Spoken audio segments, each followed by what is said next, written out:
Hello, good morning, good morning, and good evening everyone. Welcome back to my channel. Welcome back to Printito. And kung natatandaan nyo, meron akong print na ganito yung Chainsaw Man natin, which is I think ito yung pinakaunang content ko for Printito. Yan, yung Chainsaw Man natin. And then, okay na to dry na yan.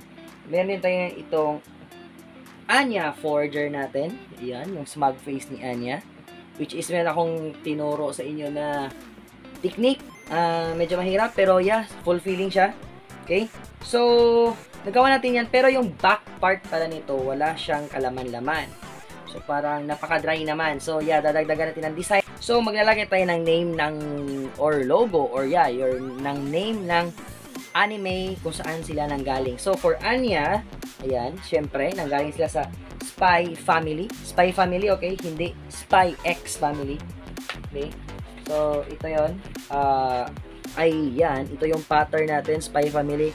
Huwag niyo yung pansinin yan. Kasi, lumusot yung kinat code sa Chainsaw Man natin, which is meron din siyang ganitong title. Okay. Ginawan ko rin siya. Ayan, for Chainsaw Man. Ayan, oh. Ay, baliktad yata. Oh, tama nga. Tama ba? Oh, baliktad. Ganito pala. Chainsaw Man. Yeah, yan. So, tama na. Okay, Chainsaw Man. Ayan. So, hindi pa masyadong klaro. And then, meron talaga tayong mga maliliit na parang blades dito. Yan. Ang tagal ko natapos dyan. Kasi, iningatan ko talaga kasi ang liliit na detalye. Okay, so, ayan. Meron tayong ganito. So, ilalagay natin yan sa likod. So, I think hindi ko siya masasabay. Kasi, maliit na yung working table natin. So, isa-isa natin. So, unahin mo natin tong si Chainsaw Man, si Denji. So, likod na part ito na design. Okay, so idadagdag natin ito. So, let's go. Punta tayo dito sa ating working table. Let's go. Okay, so ayan, mas nakikita na natin. Ayan, siguro i-on ko muna itong isang light na natin dito. Okay, I think mas, mas makikita. Ayun. Yan, para mas makita na siya. So, ayan, meron tayong design natin dito or yung pattern natin. So, dito siya sa may taas na part, sa likod na to, likod na part yan. At ang gagamitin natin is itong Tolko na opaque na rubberized textile ink, orange. Okay, so orange yung gagamitin natin kasi yeah, sa nakita ko is parang orange talaga yung mga logo ni Chainsaw Man. Okay, so yun yung gagamitin natin and Tolko Bikini Man. So, ito yung gagamitin natin, Tolko opaque rubberized textile ink. So, ayan o, naka-seal pa yan. So, first thing ko talaga itong gagamitin para sa ganitong pattern. So, ayan, open natin. Tingnan natin yung tool ko. Ayan, ganyan siya, ang orange. Which is bagay na bagay. Siguro bagay din to kapag mag-print para kay Kuchita, no? Okay, so ayan. So, medyo shake natin ng konti. Ayan, para mag-loose ng konti yung paint natin sa loob. Hindi siya maging sticky masyado. Okay, so ayan na. So, yeah, lagay natin yung ating frame with matching silk screen natin. Ayan, at ito ngayon, need natin ito ng pabigat kasi gumamit ako ng parang base ito ng karton sa likod para matakpan natin yung v-neck dito kasi meron siyang v-neck dito. Hindi natin na ilalagyan kapag ang gagamitin na natin is ganitong mga sliding folder yung i-base natin sa ilalim sa loob ng t-shirt is makikita natin yung parang kwelyo ng v-neck dito kapag nag-print tayo. So, hindi maganda yan. So, gumamit ako ng karton ng mas makapal na part ng karton para mas clear siya. Kaya hindi papasok yung parang part dito ng v-neck. Kasi naka v-neck to. Okay? So, ayan yung gagamitin natin. At, yeah, ready na tayo. Lagyan na natin yung mga pabigat dito. Dito sa itaas. At yung isa naman, baba mo natin yung light. Dito yung isa. Ayan. Para support na lang dito sa kamay. Okay? So, ayun. So, lagyan ko muna ng orange na textile ink yung ating squeegee. At yeah, proceed tayo sa ating time-lapse. Let's go!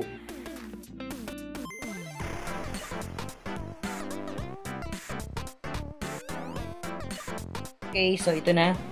Tanggal natin yung mga pabigat natin. At medyo hindi masyadong stable yung ating print ngayon o yung natin, yung frame natin. So, madali natin ito kasi medyo mabilis tong mag-dry.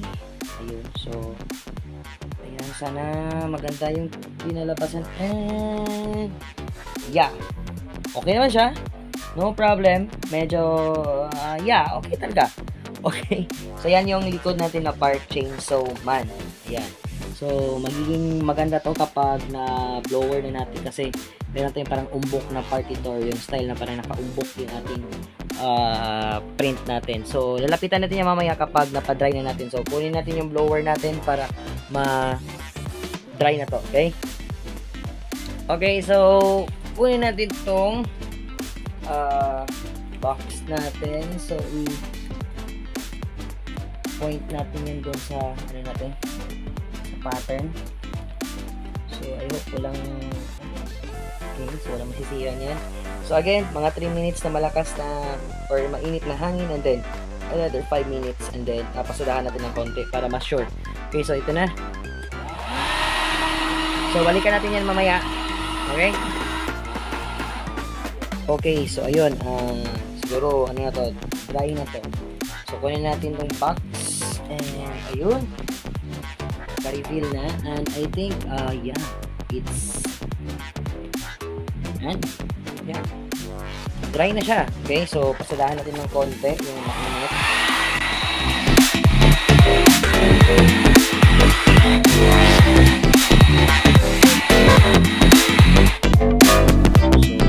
So much better. Naging dry pa siya. Yan, so lapitan natin. O, ilalapit ko yung camera natin dito. Okay, so ayun, ang ganda ng design natin. Okay, so ayan, so kitang-kita naman na meron talaga mga tip ng chainsaw dyan. So kitang-kita. Okay, so meron tayong ginawa naman na mga bridging, especially na sa A dito. Ayan, then another A naman dito, and then another A dito, then itong bridge natin dito sa loob na gap na to, na parang hawakan ng chainsaw natin, at then dito din may bridge din tayo. So ayan, yan yung tinatawag na bridging natin para hindi matanggal yung hole na design. So ito yung part sa likod ng chainsaw man natin na t-shirt. So next naman is gawin natin yung Spy Family, at gagamit tayo sa Spy Family ng red na opaque rubberized from Tolko. Again, Tolko, baki naman dyan. Okay, so Tolko, please. Ow. Okay, so i-set up ko muna yung t-shirt na Anya naka-smug face. Okay, so ito na yung Spy Family natin na pattern. So ang gagamitin natin dito ngayon is itong Tolko opaque na rubberized textile ink natin. So again, Tolko, baki naman dyan. Ulit-ulit. Pilit na pilit. Okay. So kuha tayo ng nasa na yun? Okay, so kuha muna ako ng dry na frame at silk screen natin. So tika muna. Okay, so ito na. Kuha na ako, and yeah. Ayun. Meron akong mali na pattern dito. Ito yon. So hindi natin yan isasama, okay? Kasi mali yung pagka-cut ko kanina sa ano natin, sa pattern. Kasabay ko yung sa ano. Nalimutan kong i-cut. Dalawa pala yung part ng sliding folder natin. Kaya ayun. Cut ko yung maling pattern. So, tatabunan ko na lang dyan para sure na hindi ko talaga isasama. At yeah, pabigat lang yan. So, ito din dito, mga pabigat sa buhay. Okay, at isa rin dito para sure talaga na hindi yan gagalaw. So, ito na lang yung isusupport natin para makuha natin tong part na to. So, ito-transfer ko siguro dito yung lighting natin. Yan, para mas klaro. So, ayan, Spy X Family. Pero again, hindi yan babasahin ha. Gagamit tayo ulit ng, yeah, ito, red opaque na Tolko. Okay, so kuha muna ako ng paint dito at yeah, balik tayo kapag meron na. And then, dikta na tayo sa ating time-lapse, okay? So, let's go!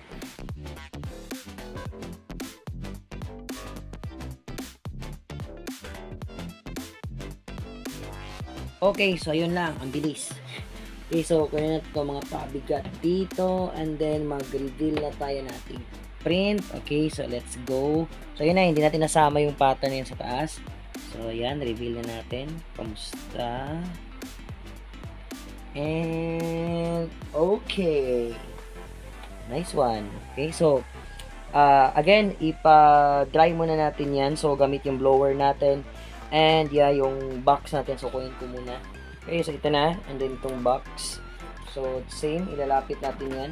So I think kukunin ko muna itong lighting natin dito kasi parang hindi natin itong magagamit mamaya.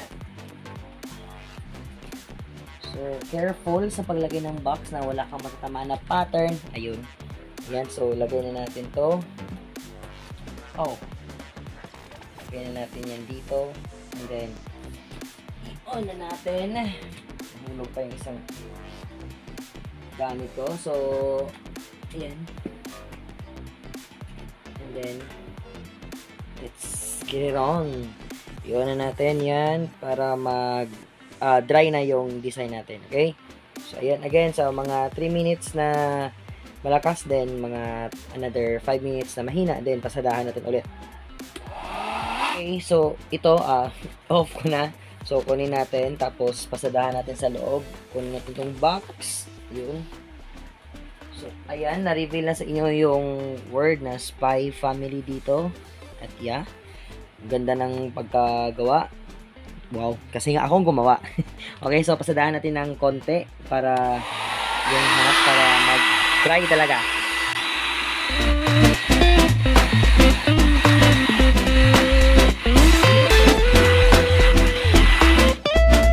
Ayun. Okay. Okay, so ayan, so ida natin ng konti yung camera natin. Adjust ko muna. Ayan. Oops. Ayun, tama na siguro yan. Okay, so ito na. So, yeah. Dry na siya. So, pwede na nyo nang hawakan. Ayan. Dry na yan. So, lapitan natin ang ating paint or yung print natin. Ayun. Okay. So, may nakita lang ako dito napansin. Meron ako medyo smudge ng konti dito. Ayan. Meron tayong konting ganyan. Pero okay lang naman at yung konting umbok dito kasi dito dahil yon sa ginawa kong parang patungan or base dito kasi umaalog siya ng konti kanina at dahil yung weight na nalagay ko is parang na up niya to kaya ang nangyari dito parang bumukol siya pero sa malayuan maganda siya tingnan, no problem siya. So ayun, so back part yan ng ating t-shirt. So kunin ko yung isa natin, yung ginawa natin kanina para sabay sila nating mabidyohan at yan makita natin yung final product ng ating mga print for today. Ayun, so ito yung Chainsaw Man kanina. Tapos, ito yung Spy Family natin. So, ayan silang dalawa. Yung nagawa natin for tonight. For this morning na pala. Morning na. Okay, madaling araw na ito ngayon. Okay, so ayan, Spy Family and then Chainsaw Man. Dito, madali lang naman. Ang bilis lang dito gawin yung pattern. Lalo na yun, na dun sa, kapag ginawa mo to sa papel or sa sa sliding folder, no problem. Lalo na kapag sanay ka na. Especially ako, sanay na akong gumawa ng pattern sa mga ganito. Mas gusto ko yung stencil. Kaya nga ito yung ginawa natin content kasi stencil na t-shirt printing lang yung ginagamit natin or ginagawa natin dito, okay? So ito yun, Chainsaw Man and then Spy Family. So meron tayong dalawa na t-shirt na natapos at yeah, ito na yon. And then yung final natin is isasabay ko na lang lahat sa paglagay ng logo namin kasi meron akong ginawang logo namin sa J2D Arts and Prints. So yun yung gagawin natin next time. Pero yeah, gagawin ko pa ng logo yung One Piece and then yung yung Kimetsu no Yaiba. So hanap ako, magpa-print ako at ikakat ko para yung may logo din para patas lahat. Lahat ng mga print natin is may logo sa likod or name ng kanilang shows. Okay? So ayun, yun yung ating print natin for today. So ayun, mga ka-print tito, mga tito dyan, mga tito natin at iba pa, mga tita din. So ayun, so ito yung nagawa natin ngayon and yeah, that's it. So gawa natin yan sa tolko na orange and sa tolko na red. Nasaan yung red ko? Ito pala yung red. Yan, ayun. So tolko pekinemen again and again. Okay, so ayun lang muna sa ngayon guys, o mga tito at tita natin, ang ating content for today. So kung nagustuhan nyo ang ganitong mga content, please consider to like, share, comment, subscribe, and please hit that notification bell para ma-inform kayo sa mga susunod ko pa na videos. Okay? So ayun, ito, napakadali lang mag-print, gawa kayo ng pattern, have your tolko or have your textile ink, pero much better talaga yung tolko yung gagamitin. Ang ganda ng resulta natin. And then, have your frame, have your silk screen, then squeegee. Ang bilis, yung sa basic na video natin nung yung pinakaunang part natin sa paggawa ng t-shirt printing natin. Okay? So, ayun lang for today. Thank you so much guys sa papanood, sa pagsuporta, sa pag-subscribe, pag-like, at pag-comment. Thank you so much. And again, ilagay nyo dun sa comment section natin kung ano yung mga gusto nyo pa na mga i-print natin na t-shirt next time or design natin next time. try natin yan, hanapin natin yan, gawa tayo ng pattern. Okay? And yeah, bago makalimutan, pwede din pala kayo mag-order ng mga gusto nyo na personalized na t-shirt na kaya natin gawan ng patterns. Okay? At ilagay natin dito sa ating t-shirt. Okay? So, ganun yung proseso ko. Talagang napaka-traditional. And yeah, tumatagal talaga ang ganito mga prints. Medyo mayroong mga something imperfections, pero tumatagal talaga. Okay? So, that's it. And yeah, thank you so much guys for watching. Good morning, good noon, good afternoon, good evening, and good night. Jake Telapa signing off, and Print Tito signing off. Yeah, pogi oh. Ganda. Spy Family and Chainsaw Man. Bye. Tolko, Bikini Man. Bye.